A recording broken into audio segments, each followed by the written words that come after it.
हमारे बीच में बहन सुमन है, सुमन आ गए, ये हमारी बहन है सुमन। हमें वो दिन याद है जब इनके हस्बैंड ने आरसीएम बिजनेस ज्वाइन किया। होंडा कंपनी में काम करते थे वो। इतने दीवाने थे आरसीएम के, होंडा में 1 लाख रुपए की सैलरी थी। इतने दीवाने थे कि उन्होंने जॉब को रिजाइन कर दिया और आरसीएम करने लगे। लेकिन भगवान को जो मंजूर होता है उसको कोई नहीं डाल सकता। हम बहुत सारे लोगों की कहानियां सुनते हैं कि उसका ऐसा हुआ, उसका ऐसा हुआ, लेकिन आज हमारे बीच में बहन है।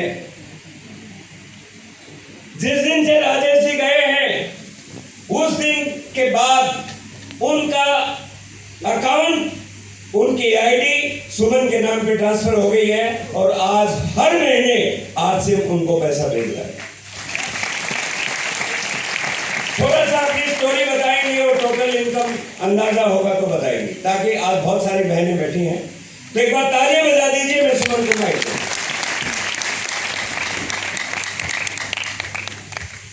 नाम सुमन, वाइफ ऑफ राजेश कुमार सियाग, सिरसा से बिलोंग करती हूँ। फिलहाल प्रेजेंट में दारोड़ा में रहती हूँ। खुद का मकान है। जैसे कि सर ने अभी बोला, जो आईडी नंबर, जो हमारी आईडी एक्टिव होती है, जो नंबर होता है वो मेरे हस्बैंड का था, जो आज मेरे नाम ट्रांसफ़र है।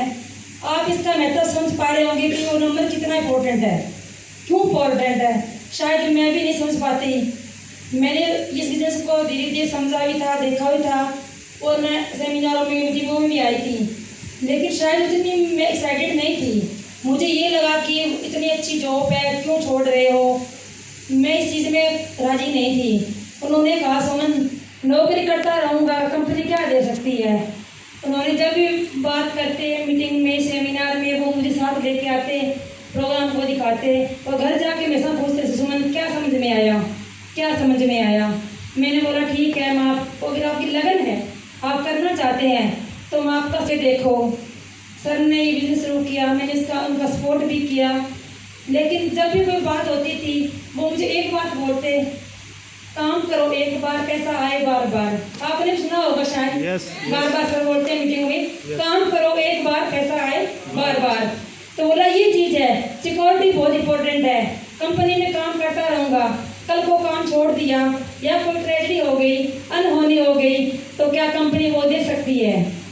शायद वो अपनी जगह सही थे। वो बात मैं उस समय नहीं समझ पाई जो आज मैं समझ पा रही हूँ, आज महसूस कर पा रही हूँ।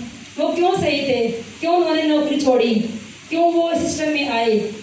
शायद उनको पता नहीं उनके मन में क्या चल रहा था, मालिक की मर्जी थी, ऊपर वाले परमात्मा की मर्जी थी कि वो करवा रहे थे। आज उस नंबर का, उस आईडी का महत्व आज मैं समझ पा रही हूँ। मैंने उनके जाने के बाद पैसों की कभी गिनती नहीं की, कभी जोड़ा नहीं, कितना आ रहा है, कितना जा रहा है।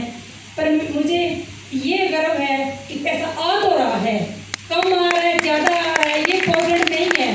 पैसा आ रहा है, ये इम्पोर्टेंट है। Thank you. जय श्री राम।